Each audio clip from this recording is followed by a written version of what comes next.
Welcome back to All Things Psych.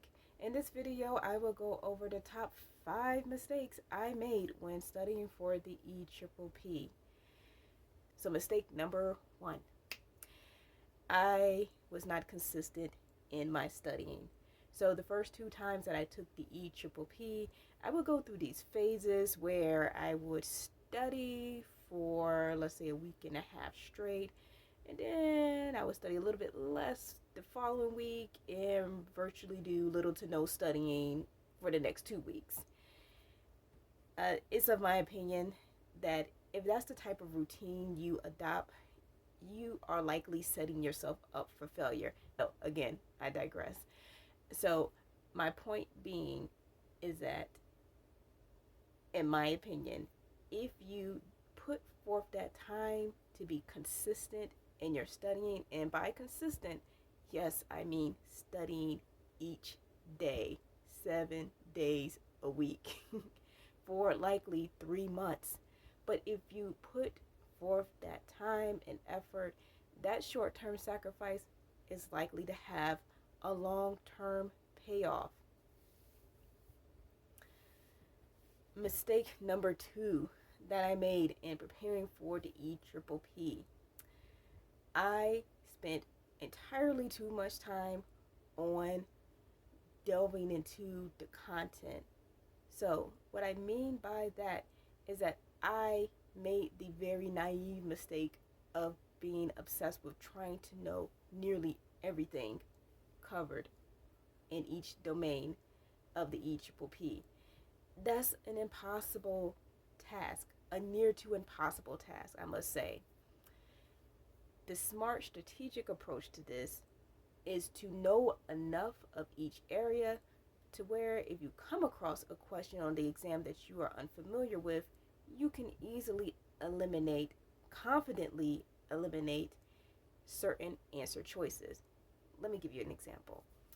Let's say you come across a question that says a key diagnostic feature of pica disorder is A, restriction of energy intake, B, compensatory behavior and binge eating, C, consumption of non-nutritive food, non-food items, or D, delusions and hallucinations. So if you are initially unable to answer that question because you are unfamiliar with the key diagnostic feature of pica, don't freak out. Instead, use what you know. So if you know that the key diagnostic feature of anorexia nervosa is the restriction of energy intake, that's one answer choice that you've automatically eliminated. Moving on, if you're knowledgeable of the fact that compensatory behavior and binge eating is associated as a key diagnostic feature of binge eating, bulimia nervosa, disorder, you can again eliminate that answer choice. So now we went from 4 to just 2 answer choices left. And furthermore, if you know that hallucinations and delusions is not a key diagnostic feature of many of the eating disorders, or rather you are unsure but you are you're somewhat confident that it's not associated with eating disorders, then you can give that question a strike. And so you can then set yourself up in a situation where you make an educated guess based off of the answer choice that is left. The third mistake I made when preparing for the EPPP was neglecting to take the practice tests. Now, I don't mean that I took none of the practice tests, but I surely didn't take enough. I can't emphasize enough how important it is to consistently take the full-length practice tests. One of the major advantages to taking the practice test is that you get a feel for the flow of the exam. You can get a feel for when to schedule in your breaks, look away from the computer screen, so on and so forth. Another advantage is that you are familiarizing yourself with the functions that will be available on the actual test. Here's what I mean by that. Again, in preparing for the EPPP, I used the practice test from AATBS. Of course, feel free to use whichever testing company you see that fits best for you. It's just how happened to be the case that I went along with AATBS. And what I noticed in taking the practice test through them, some of the functions that were available on their practice test were actually on the EPPP. So with their practice test, they have the option for you to flag the questions that you are unsure about or want to review in more detail. The EPPP exam has that same function for you to flag the questions. Additionally, when you take the EPPP, you'll notice that there's a function for you to highlight certain key terms or key parts of the question. There's also a strike through function, and there is a comment box. So there are additional features on the actual test that you may not see on the practice test. Still, it's important for you to get in that study time with taking actual practice tests.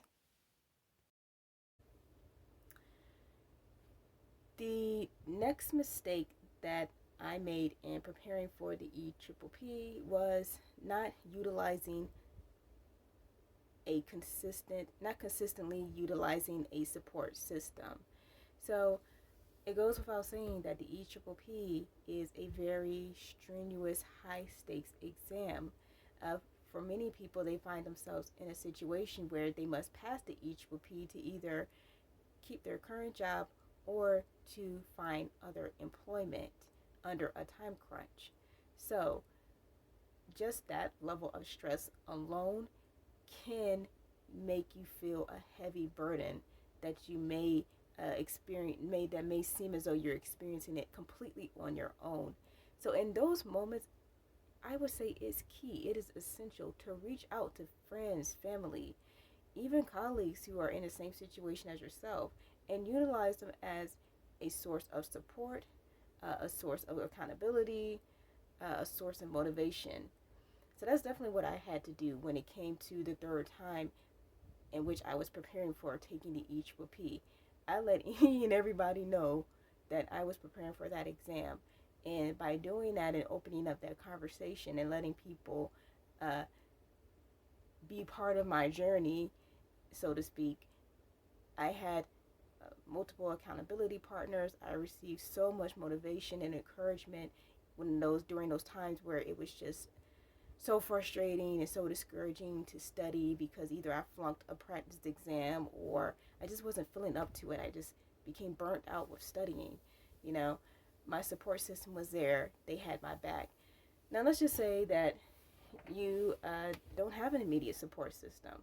Well, my advice would be that there are plenty of amazing support systems online. In particular, on Facebook, there is an EPPP Facebook group that is fairly popular, and the people within that group routinely link up together to do virtual Skype or Zoom study groups. If they're in the area, I think they meet up for study groups. And just in general, they serve as a community of online support. So utilize those resources, start creating your support system so that you can defeat this test. Mistake number 5 is that I neglected self care.